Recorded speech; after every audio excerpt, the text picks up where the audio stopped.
حاضرین جلسہ، طلبہ جامعہ کی کل 9 تقریریں ہیں۔ دوسرا خطاب پیش کریں گے ایان باغبان ابن یاسین، یہ فضیلت اول کے طالب علم ہیں۔ ان الحمد للہ والصلاة والسلام على رسول اللہ، اشہد ان لا الہ الا اللہ واشہد ان محمدا عبدہ ورسولہ، اما بعد۔ مہمان خصوصی، مشفق و مربی اساتذہ اکرام و منتظمین جامعہ، دیگر سامعین و سامعات، آج کے اس سالانہ اجلاس میں میرا موضوع خطاب ہے امن و امان کے فروغ میں مدارس اسلامیہ کا کردار۔ مدارس جہاں پر حفاظت اسلام کے مضبوط قلعے ہیں، وہیں پر امن و شانتی، محبت و ہمدردی کے علم بردار بھی ہیں۔ مدارس جہاں پر دین اسلام کے نشر و اشاعت کے سرچشمے ہیں، وہیں پر دنگے اور فساد کے دور میں امن کو فروغ دینے کا ذریعہ بھی ہیں۔ عرب کی سرزمین پر جب محمد عربی صلی اللہ علیہ وسلم کو مبعوث کیا گیا تو اس وقت عرب کی کیا حالت تھی؟ لوگ وحشت و بربریت کا شکار تھے، ذرا سی بات پر ایک دوسرے پر تلوار نکال لیا کرتے تھے، چاروں طرف دہشت گردی، گنڈا گردی، کمزوروں پر ظلم و ستم کا بول بالا تھا، دور دور تک امن و امان نام کی کوئی چیز نہ تھی، انسانیت دم توڑنے کے دہانے پر تھی۔ ایسے نازک ترین حالات میں جہاں سے امن و امان کا سیلاب نکلا وہ یثرب میں موجود محمد عربی صلی اللہ علیہ وسلم اور اصحاب محمد صلی اللہ علیہ وسلم کا مدرسہ صفا تھا، جہاں سے صحابہ اکرام رضوان اللہ علیہم مجمعین نے دین اسلام کی تعلیمات کو حاصل کر کے ساری دنیا میں امن و امان کے پرچم کو لہرا کر دہشت کے دور میں امن کی فضا قائم کر دی۔ شاعر کہتا ہے یہ مدرسہ ہے تیرا میں کدا نہیں ساقی،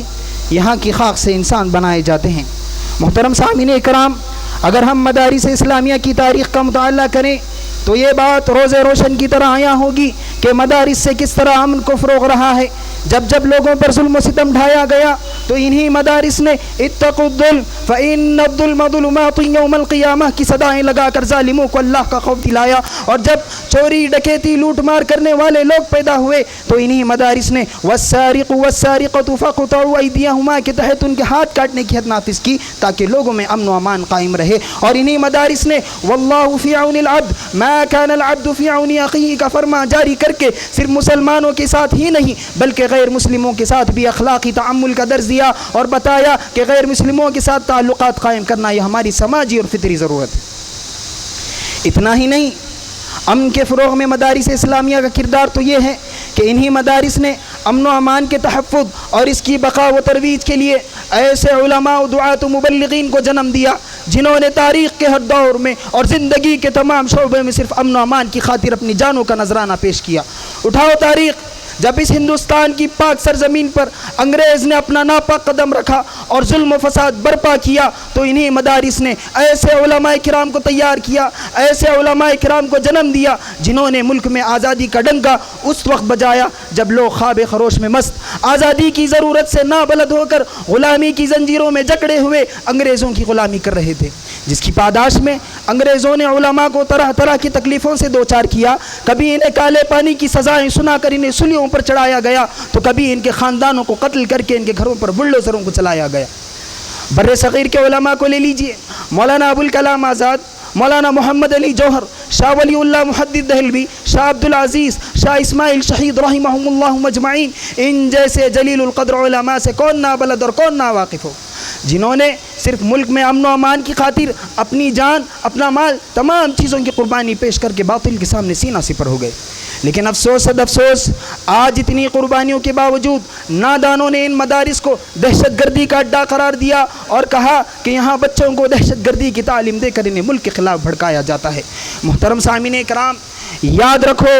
جب تک یہ مدارس قائم ہیں تب تک اس دنیا میں امن و امان قائم رہے گا، کیونکہ یہ وہ مدارس ہیں جہاں پر انسانوں کو انسانیت کا درس دیا جاتا ہے، یہ وہ مدارس ہیں جہاں پر اماطۃ الاذی عن الطریق صدقۃ کہہ کر راستے سے تکلیف دہ چیز ہٹانے کی تعلیم دی جاتی ہے۔ ارے یہ وہ مدارس ہیں جہاں پر پڑوسی کو تکلیف دینے والے کے لیے واللہ لا یؤمن من لا یأمن جارہ بوائقہ کہہ کر اس کے ایمان کی نفی کی جاتی ہے۔ یہ وہ مدارس ہیں جہاں پر معصوم بلی کو قتل کرنے والے کے لیے بھی جہنم کی وعید سنائی جاتی ہے۔ یہ وہ مدارس ہیں جہاں پر امت کے نونہالوں کو قوم و ملت کی خدمت کے لیے تیار کیا جاتا ہے۔ یہ وہ مدارس ہیں جہاں پر من قتل نفسا بغیر نفس او فساد فی الارض فکأنما قتل الناس جميعا کہہ کر ایک انسان کے قاتل کو ساری انسانیت کا قاتل قرار دیا جاتا ہے۔ ذرا مجھے بتلائیے،